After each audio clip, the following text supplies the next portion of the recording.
All right, so we now have everything we need to start learning Bootstrap. From my perspective, the challenge here is figuring out the order to teach Bootstrap in. Unlike a topic like JavaScript, where concepts build upon one another, you have to have the basics before you can move on to something that's a little more advanced. In Bootstrap, it's really just a collection of components. As you can see on the documentation here, there's a bunch of them. They're listed alphabetically. There's not really an order that you have to go by. They're standalone components. So that makes teaching it a little bit tricky, because I've seen instructors basically give up on planning a curriculum and just start at the beginning, start here and go through this, then start here and go through all of this, then get to components and go through each one alphabetically. And I just don't think that makes for a very good experience. So what I've decided to do is group together components along with utilities that are relevant. This will make sense in a bit. And sort of make little sort of standalone sections as much as I can. So I'm combining typography content together. I'm combining things that have to do with forms and inputs together. So you'll see as we go. But first up, we're starting in this video by talking about something that might not seem that important right out of the box, but it's going to come up in some other videos. And that topic is color, Bootstrap colors. So what we're going to talk about here is found under the utility section on the documentation, getbootstrap.com, colors. So Bootstrap comes with what it calls color utility classes.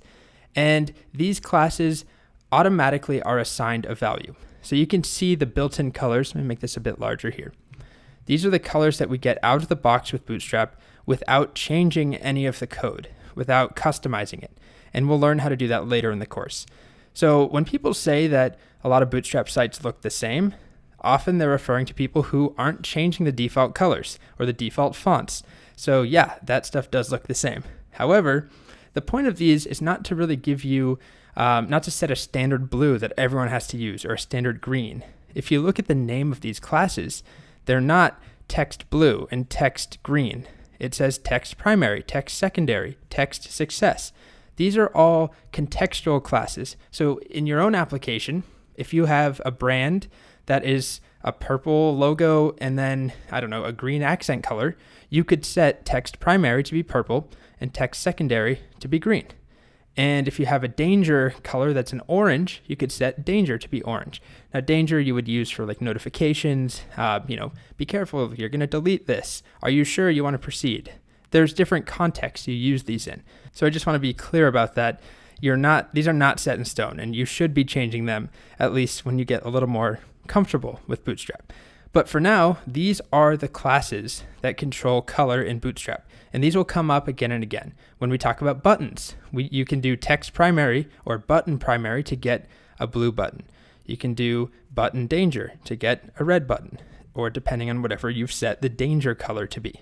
So one of my pet peeves in teaching Bootstrap or seeing other people teach it is I've seen a lot of instructors go to an HTML file and go through each class one by one and take like 15 minutes just to talk about colors. And I just think that's a waste of time for students. I think if you see how the first couple work, you can figure out how a lot of the others work. So I'm not going to do that here, but I am going to start with some of the basics.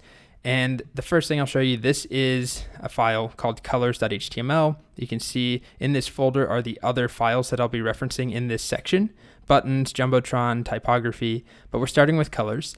And it just has our basic boilerplate that has Bootstrap CSS, it has the JavaScript files, and then I've changed the title to say colors.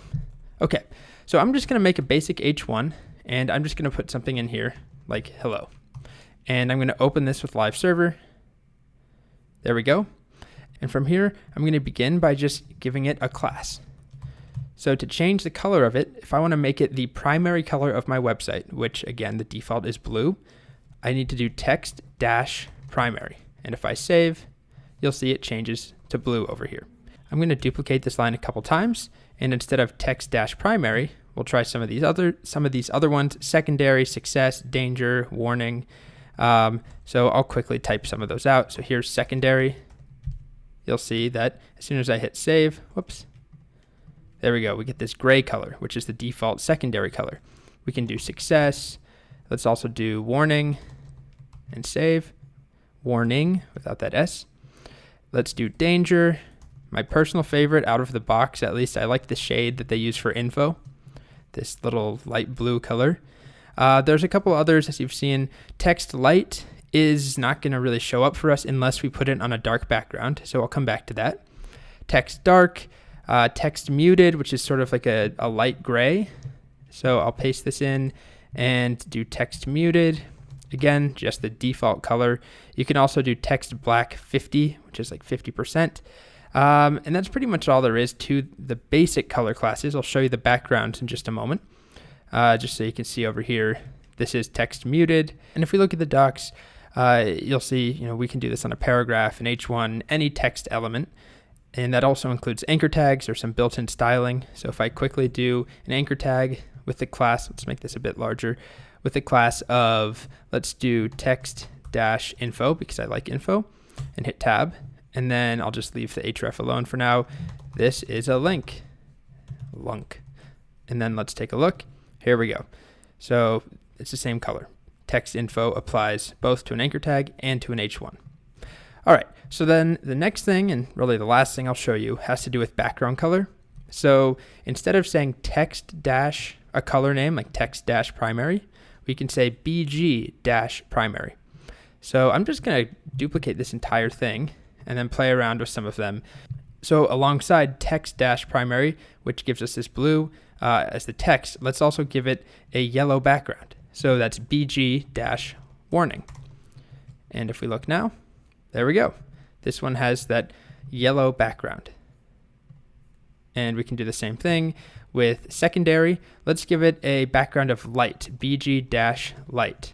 And if I save, it might be hard for you to see, but there's a very light gray here. It's different than the default white. So there is a color there. For success, I don't want to make you sit here and watch all of them. So let's change, instead of success, let's make this text dash light. Or let's do white, which you won't be able to see unless I highlight it. But now if I give it a background of, let's do success, you can see we get a green background and the white text. And that's pretty much all I want to cover at this point. You can do the rest of these if you'd like. Just remember that these colors, so primary, secondary, success, danger, warning, and info, these are the different colors here. And we'll talk about when you would use warning, when you would use danger and success. Just as an example, if you go and look at alerts under components, we haven't gotten there yet, but you can give your user certain alerts on a website. Let's say that a user signs up. You might want to show them a green or a success color to say, well done, this worked, you successfully signed up. But if there's a problem, you might want to show them a warning color. Or if there's a serious problem, you might want to show them a danger color. So these colors are really just names for colors or for categories of colors. And it's up to you to decide what those colors look like. It's just the default colors that you get. I highly recommend you do not stick with those because your site will look like every other Bootstrap site ever if you do use this limited color palette. And again, we'll learn how to change them later. All right, so to summarize that, we've got text dash a color, primary, secondary, success, warning, and so on. To change the color of some text, you can apply that to any textual element, whether it's a paragraph or an anchor tag. And we also have BG dash same color names, warning, success, primary, secondary, etc. And that will change the background. And you can combine the two, separating them with a space, just like adding multiple classes to an element. That's all we're doing here. And you can change the background color along with the text color at the same time. So I'll get rid of some of these. We don't need to do all of them. I will be I don't want to say testing you, but I'll give you a chance to do an exercise at the end where we're going to combine what we learn in this section. So at the end of this section, I should say, not the end of the course. In each section, we'll have an exercise. And I'll give you some text and say, make this, primary with a background dark. Make this success with a background of light, and so on. All right, so that's colors. I will shut up. Now let's move on to learn our first component. So far, this has just been a color utility.